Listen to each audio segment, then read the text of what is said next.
believe this, but back in the day, not everyone could learn how to read.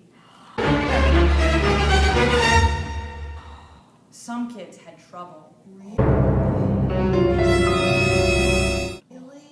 What? I'm going to read you a story about what it used to be like.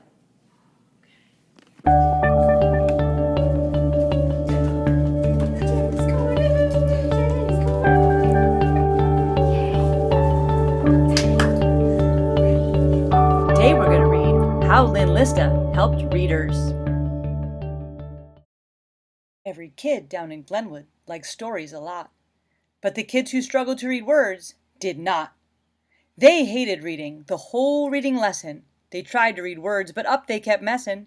It could be their heads weren't screwed on just right. It could be that no one could help with their plight. But what was the thing that kept them from reading? Could someone find just what they were needing?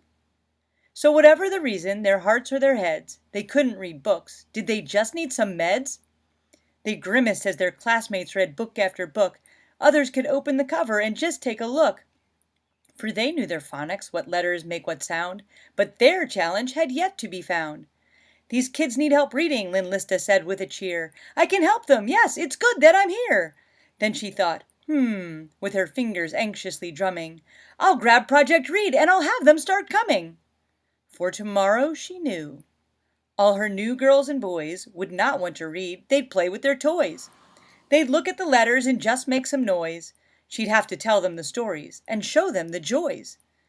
Then the kids, K to 2, would sit down to read, and they'd read, and they'd read, and they'd read.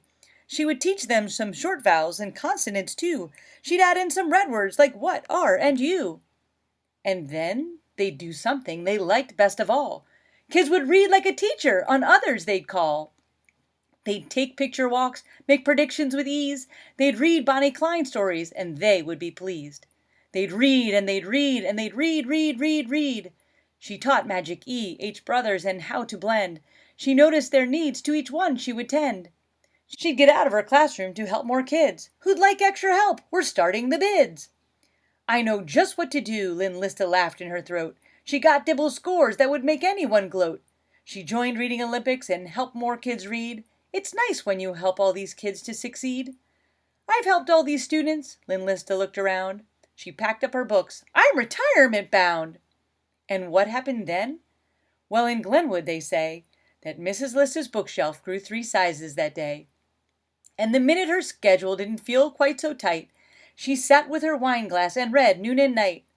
And she'd smile to herself like a queen on a throne, for she knew her kids could read on their own.